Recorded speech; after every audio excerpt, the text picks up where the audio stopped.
رسول خدا صلی اللہ علیہ وآلہ وسلم نے خط دیکھا اور آپ صلی اللہ علیہ وآلہ وسلم نے مسکرا کر کہا، شاہ ایران گزشتہ رات اپنے بیٹے شرویہ کے ہاتھوں قتل ہو گیا ہے اور آج صبح سے ایران کا شہنشاہ شرویہ ہے۔ گزشتہ رات کے قتل کی خبر مدینہ میں اتنی جلدی کیسے پہنچ گئی؟ بازان کے ایک آدمی نے پوچھا اور کہنے لگا، کیا یہ ہمارے شہنشاہ کی توہین نہیں کہ یہ غلط خبر پھیلا دی جائے کہ اسے اس کے بیٹے نے قتل کر دیا ہے؟ رسول کریم صلی اللہ علیہ وآلہ وسلم نے کہا، مجھے میرے اللہ نے بتایا ہے، جاؤ بازان کو بتا دو کہ اس کا شہنشاہ اب خسرو نہیں شرویہ ہے۔ رسول خدا صلی اللہ علیہ وسلم کو یہ خبر بذریعہ الہام ملی تھی۔ بازان کے آدمی واپس گئے اور اسے بتایا کہ رسول اللہ صلی اللہ علیہ وآلہ وسلم نے کیا کہا ہے۔ 3-4 دنوں بعد بازان کو اپنے نئے شہنشاہ شرویہ کا خط ملا۔ اس میں تحریر تھا کہ خسرو پرویز کو فلاں رات ختم کر دیا گیا ہے۔ یہ وہی رات تھی جو حضور صلی اللہ علیہ وآلہ وسلم نے بتائی تھی۔ کچھ دنوں بعد بازان کو رسول کریم صلی اللہ علیہ وآلہ وسلم کا خط ملا کہ وہ اسلام قبول کر لے۔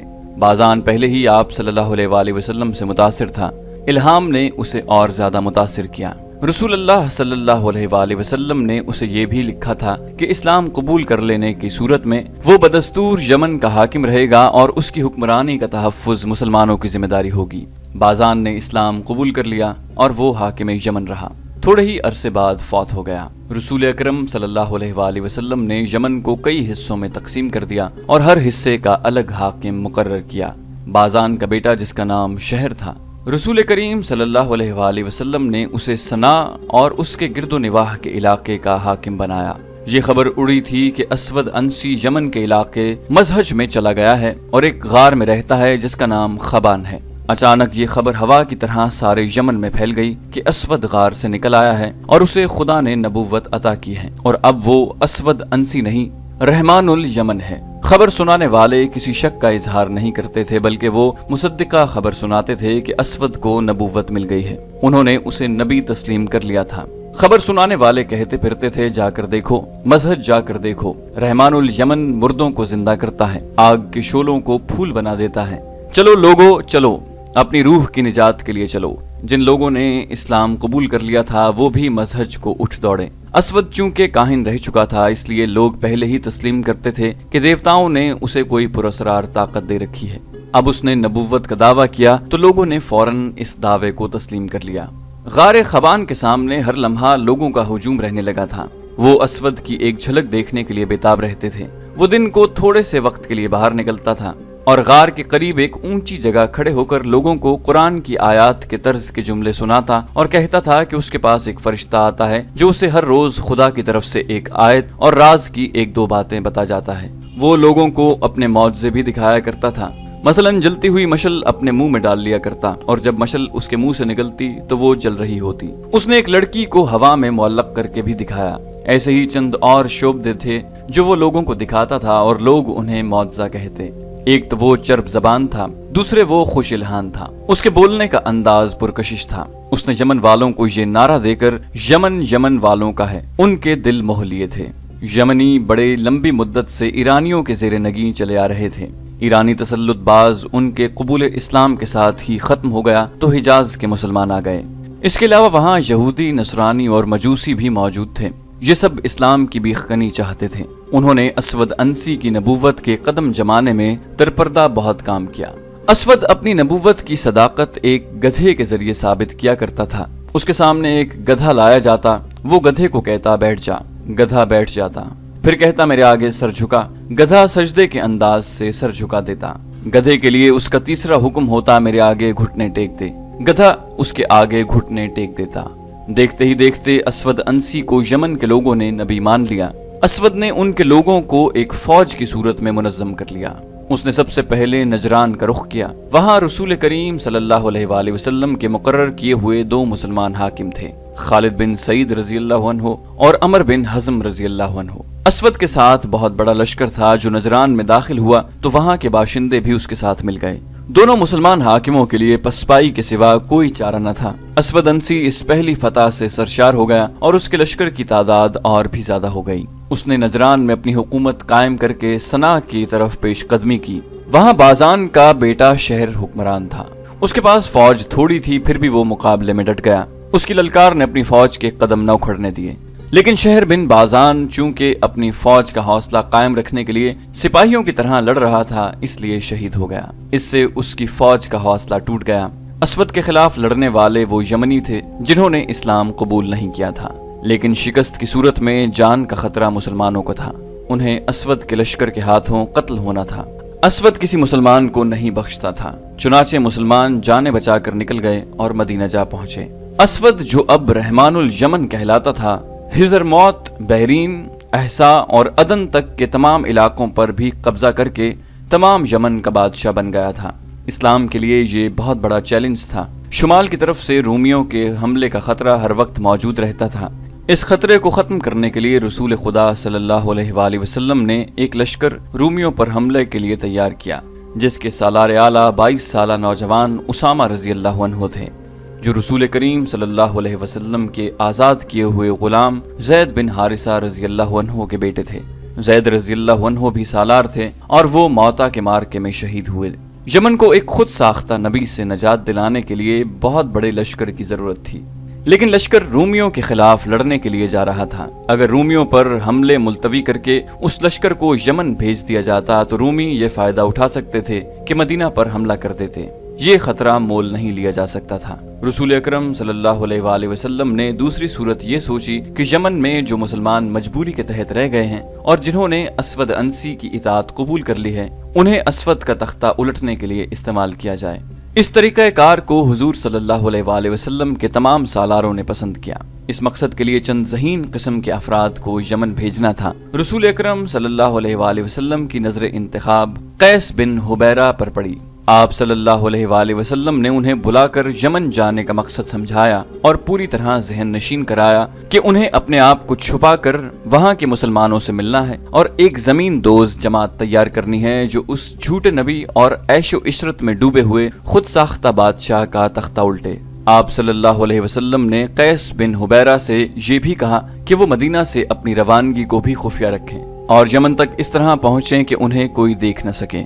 اس پرخطر مہم کو اور زیادہ مستحکم کرنے کے لیے رسول کریم صلی اللہ علیہ وآلہ وسلم نے دبر بن یحنس کو ایک خط دے کر یہ کہا کہ یمن میں کچھ مسلمان سردار موجود ہیں جنہوں نے مجبوری کے تحت اسود کی اطاعت قبول کر لی ہے۔ یہ خط انہیں پڑھوا کر ضائع کر دینا اور باقی کام قیس بن حبیرہ کا ہے۔ اسود انسی نے جب سنا پر حملہ کیا تھا تو وہاں کے حاکم شہر بن بازان نے مقابلہ کیا، لیکن وہ شہید ہو گیا تھا۔ اس کی جمع سال بیوی جس کا نام آزاد تھا اسود کے ہاتھ چڑھ گئی تھی۔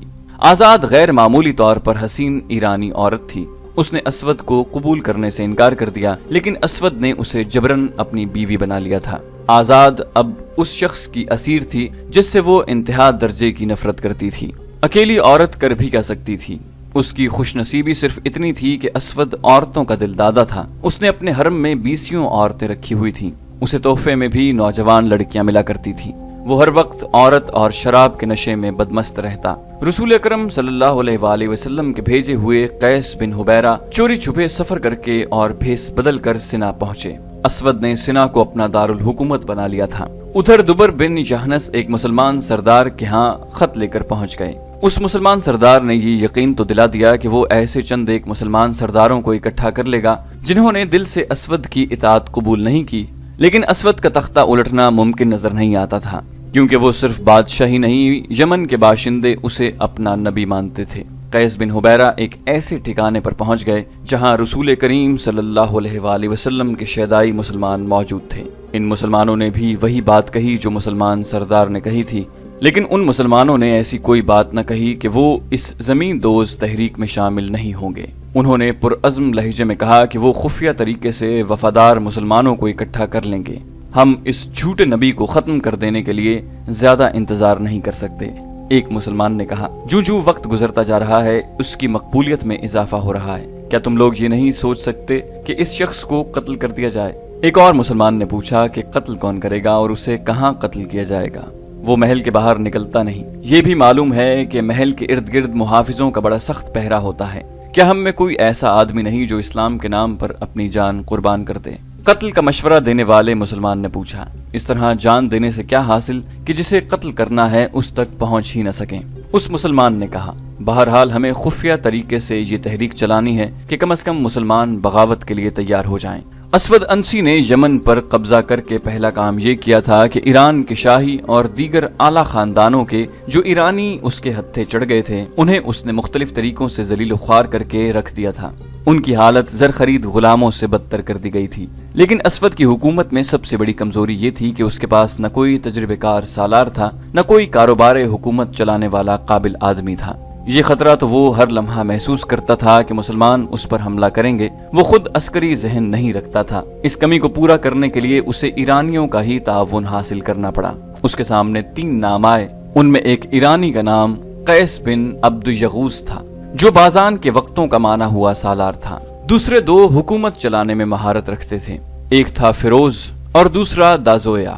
فیروز نے اسلام قبول کر لیا تھا اور وہ صحیح معنوں میں اور سچے دل سے مسلمان تھا۔ اسود نے قیس بن عبد یغوث کو سالار اعلیٰ بنا دیا اور فیروز اور دازویا کو وزیر مقرر کیا۔ تینوں نے اسود کی وفاداری کا حلف اٹھایا اور اسے یقین دلایا کہ وہ ہر حالت میں اس کے وفادار رہیں گے۔ ایک روز فیروز باہر کہیں گھوم پھر رہا تھا کہ ایک گداگر نے اس کا راستہ روک لیا اور ہاتھ پھیلایا۔ تو مجھے معذور نظر نہیں آتا۔ فیروز نے اسے کہا، اگر تو معذور ہے تو تیری معذوری یہی ہے کہ تجھ میں غیرت اور خودداری نہیں۔ تو نے ٹھیک پہچانا ہے۔ گداگر نے اپنا ہاتھ پیچھے کرتے ہوئے کہا، میری معذوری یہی ہے کہ میری غیرت مجھ سے چھن گئی ہے اور میں دیکھ رہا ہوں کہ تیری بھی یہی معذوری ہے۔ میں نے بھیک کے لیے ہاتھ نہیں پھیلایا، میں اپنی غیرت واپس مانگ رہا ہوں۔ اگر تو پاگل نہیں ہو گیا تو مجھے بتا دے کہ تیرے دل میں کیا ہے۔ فیروز نے گداگر سے پوچھا، میرے دل میں اللہ کے اس رسول کا نام ہے جس کا تو شیدائی ہے۔ گداگر نے فیروز کی آنکھوں میں آنکھیں ڈال کر کہا، اگر اسود انسی کی شراب تیری رگوں میں چلی نہیں گئی تو میں جھوٹ نہیں کہہ رہا کہ تو نے دل پر پتھر رکھ کر اسود کی وزارت قبول کی ہے۔ فیروز نے ادھر ادھر دیکھا، وہ سمجھ گیا کہ یہ مدینہ کا مسلمان ہے، لیکن اسے یہ بھی خطرہ محسوس ہوا کہ یہ اسود کا کوئی مخبر ہو سکتا ہے۔ گداگر نے کہا، مت گھبرا فیروز، میں تجھ پر اعتبار کرتا ہوں، تو مجھ پر اعتبار کر۔ میں تجھ کو اپنا نام بتا دیتا ہوں، قیس بن حبیرہ۔ مجھے رسول اللہ صلی اللہ علیہ وآلہ وسلم نے بھیجا ہے۔ کیا تو سچ کہتا ہے کہ رسول اللہ صلی اللہ علیہ وآلہ وسلم نے تجھے میرے پاس بھیجا ہے؟ فیروز نے اشتیاق سے پوچھا۔ قیس نے کہا، نہیں، رسول اللہ صلی اللہ علیہ وسلم نے یہ کہا تھا کہ وہاں چلے جاؤ، اللہ کے سچے بندے مل جائیں گے۔ تجھے کس نے بتایا کہ میں سچا مسلمان ہوں؟ فیروز نے پوچھا۔ اپنے رسول اللہ صلی اللہ علیہ وسلم کا نام سن کر رسالت کے شیدائیوں کی آنکھوں میں جو چمک پیدا ہو جاتی ہے وہ میں نے تیری آنکھوں میں دیکھی ہے۔ قیس نے کہا، تیری آنکھوں میں چمک کچھ زیادہ ہی آ گئی ہے۔ فیروز نے قیس سے کہا کہ وہ چلا جائے۔ اس نے قیس کو ایک اور جگہ بتا کر کہا کہ کل سورج غروب ہونے سے پہلے کچھ دیر پہلے وہاں بیٹھا گداگری کی صدائیں لگاتا رہے۔ اگلی شام فیروز اس جگہ سے گزرا جو اس نے قیس بن حبیرہ کو بتائی تھی۔ فیروز کے اشارے پر قیس گداگروں کے انداز سے اٹھ کر فیروز کے پیچھے پیچھے ہاتھ پھیلا کر چل پڑا۔ رسول خدا صلی اللہ علیہ وآلہ وسلم تک پیغام پہنچا دینا کہ آپ کے نام پر جان قربان کرنے والا ایک آدمی اسود انسی کے سائے میں بیٹھا ہے۔ فیروز نے چلتے چلتے ادھر ادھر دیکھے بغیر دھیمی آواز سے کہا، اور میں حیران ہوں کہ اتنی جنگی طاقت کے باوجود رسول اللہ صلی اللہ علیہ وآلہ وسلم نے یمن پر حملہ کیوں نہیں کیا؟ ہرقل کا لشکر اردن میں ہمارے سر پر کھڑا ہے۔ قیس نے کہا، ہمارا لشکر رومیوں پر حملہ کرنے جا رہا ہے، کیا ہم 2 آدمی پورے لشکر کا کام نہیں کر سکیں گے؟ کیا تو نے یہ سوچا ہے کہ 2 آدمی کیا کر سکتے ہیں؟ فیروز نے پوچھا۔ قتل، قیس نے جواب دیا اور کہنے لگا، مجھ سے یہ نہ پوچھنا کہ اسود کو کس طرح قتل کیا جا سکتا ہے۔ کیا تو نے اپنے چچا کی بیٹی آزاد کو دل سے اتار دیا ہے؟ فیروز چلتے چلتے رک گیا۔ اس کے چہرے پر کچھ اور ہی طرح کی رونق آ گئی، جیسے خون اچانک ابل پڑا ہو۔ اس نے کہا، تو نے مجھے روشنی دکھا دی ہے، قتل کے سوا کوئی اور راستہ نہیں۔ میری چچا زاد بہن کا نام لے کر تو نے میرا کام آسان کر دیا ہے۔ یہ کام میں کروں گا، تو اپنا کام کرتا رہے۔ جا قیس، زندہ رہے تو ملیں گے۔ مورخوں نے لکھا ہے کہ فیروز کے دل میں اسود کی جو نفرت دبی ہوئی تھی وہ ابھر کر سامنے آ گئی۔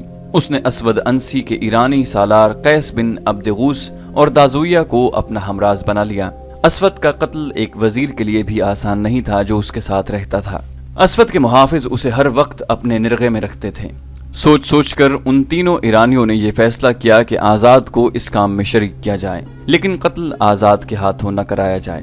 آزاد تک رسائی آسان نہ تھی۔ اسود کو شک ہو گیا کہ تینوں ایرانی اسے دل سے پسند نہیں کرتے۔ اس نے ان پر بھروسہ کم کر دیا تھا۔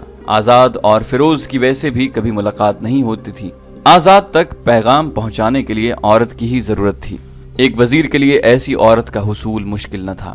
فیروز نے محل کی ایک ادھیڑ عمر عورت کو اپنے پاس بلایا، وہ بھی مسلمان تھی۔